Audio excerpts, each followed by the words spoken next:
Echoes of the Past, Reparations in a Post-Colonial World, a poetic and analytical exploration of historical injustice and the modern reparations debate.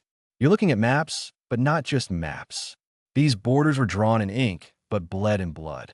What price does history owe the present? Can a debt century old ever be repaid? What does justice sound like when spoken in the language of land, labor, and legacy? The past is not past. It echoes in empty stomachs, inherited silence, and nations still rebuilding from what was taken. Are reparations a whisper or a reckoning?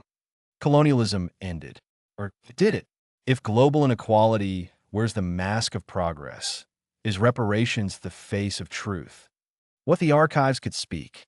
What if justice wasn't buried beneath administrative memory and economic convenience? History doesn't end, it echoes.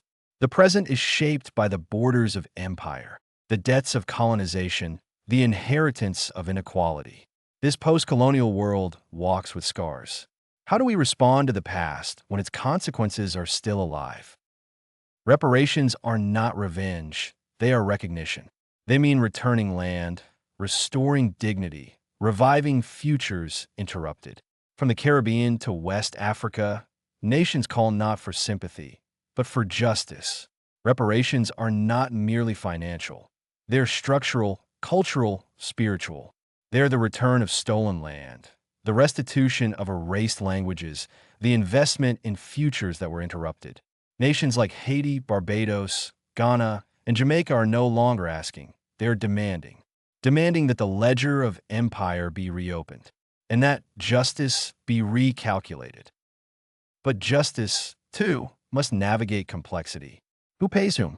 Can modern taxpayers be held responsible for imperial crimes? Critics say, let the past be the past. But can a wound heal without acknowledgement?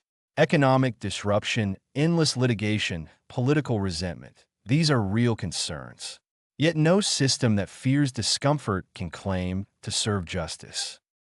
Germany and Israel, Canada and indigenous nations, France and Algeria.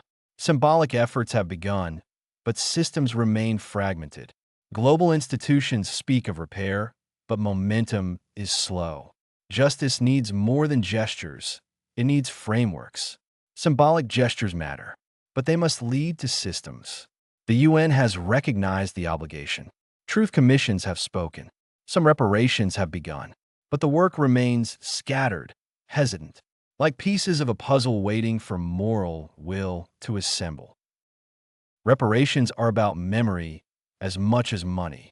Educational reform, cultural restoration, cooperative development.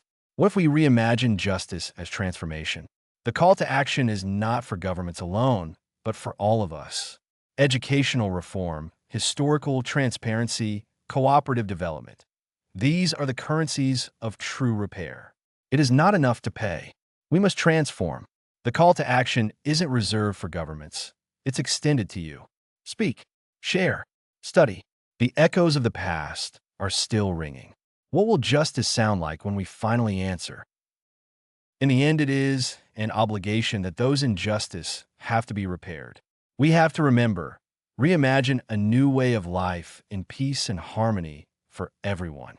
When the echoes of the past are still ringing, what will justice sound like when we finally answer? Until then, take care of yourself and each other. And don't forget to like, share, and subscribe to this channel for more content.